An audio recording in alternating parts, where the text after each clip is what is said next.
Hey guys, so glamour magic is quite a hot topic here on Witchtok. I've been seeing, and rightfully so. I have seen the original videos that has been leading to a lot of people addressing this and discussing this topic and everything. So I thought now might be a good time to add my 2 cents, and from a good place, from a really really good place. So I feel like the way that a lot of people are addressing the situation is really helping the people that were originally targeted. And on the other hand, I do also feel that there is a little bit of shame trying to be created. I had seen somebody say that don't learn glamour magic from someone just because you think that they're pretty. And that's true. But when I was exploring that, I started to feel shame because I do focus a lot on aesthetics in my glamour magic practice, and I don't think that it's a bad thing.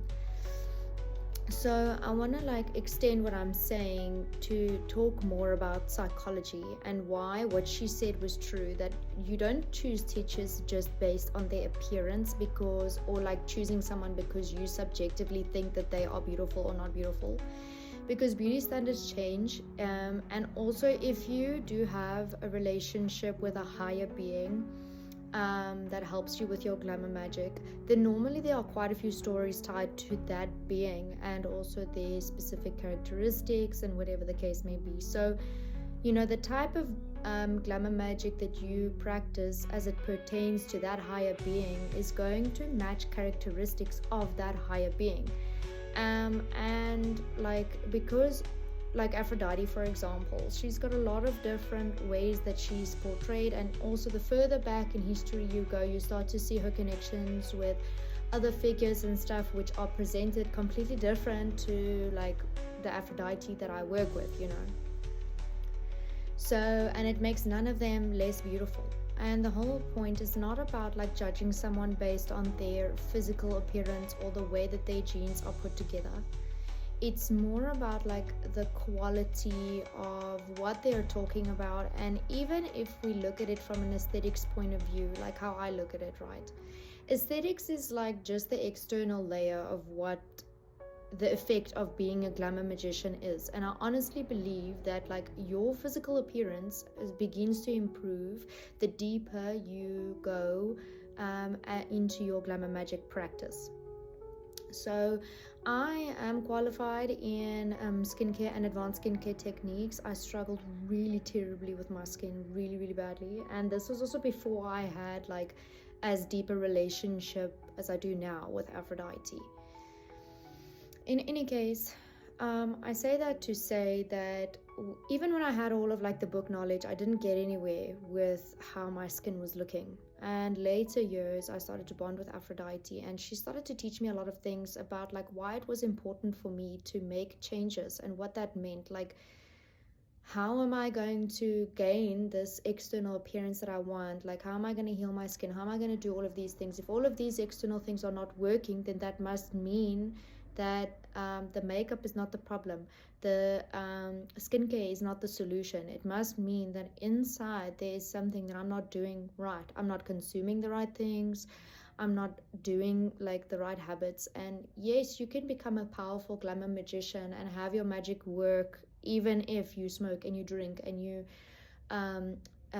eat takeaways and all of those things. Yes, it absolutely can work, but it is limited because for me personally at that time, I wasn't really exercising. I was heavily stressed. I was giving too much. I really wasn't actually taking care of myself in the way that I should have, despite doing all of the right steps topically, aesthetically. But inside, I was not doing what I needed to do. So my glamour was really stifled, even though I was employing everything that the world or marketing will get you to do, but my spirit wasn't clean. And later on, when I started to realize my own worth and why I was struggling so much, and I started to make changes, I made changes to my diet, I made changes to my lifestyle, I started exercising, and it started to get better. And then when I started to like really build my relationship with Aphrodite, it got like way better. Obviously, the more that I'm aligning with the truth, with what is true to me, with what is good for me, with what is healthy for me, the more effective my glamour magic becomes. And I'm now so fulfilled, and it's so much more than aesthetics. Like when I look at my skin, I see it as a symptom of how I am on the inside.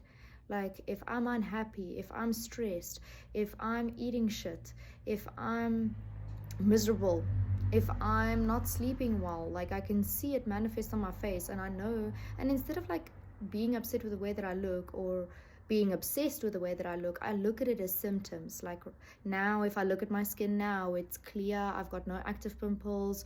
I can see that I've slept well, my circles aren't so dark and whatever, but I do still smoke, so I still have darkness under my eyes, and that is a symptom of me not embracing glamour magic to the fullest extent that I know that I can. So again, my things get capped.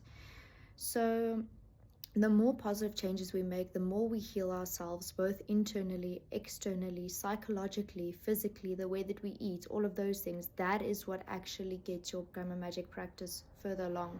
And it's not to say that I can't teach in glamour magic practice. Now the question comes, like, aside from looking at just beauty, what does that translate to you about me? Like now, if you look at me, okay, you see that I'm beautiful, okay, I must be now a nice glamour magic practitioner. But if you're judging me but just based on the way that I look, and you look, okay, now you can see I've got darker circles, that must mean that I smoke. Is that something that you want to align yourself with? Are you okay for your personal practice to be influenced by someone who smokes? And it doesn't mean that I'm bad because I smoke. I'm a regular human being. I'm just not quite there yet where I've made that choice or made those moves to be able to overcome the smoking.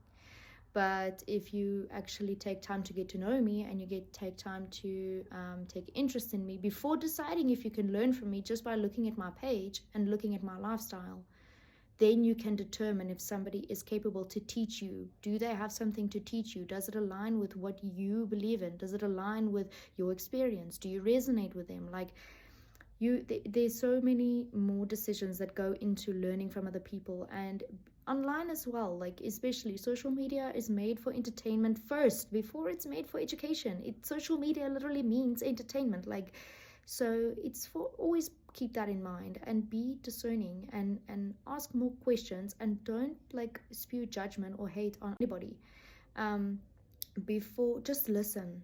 Give other people the grace to listen before making judgments on them, especially based just on how they look, because most of the time how they look speaks volumes about where they're at, whether that's further along than you would like to be or further forward than you would like to be.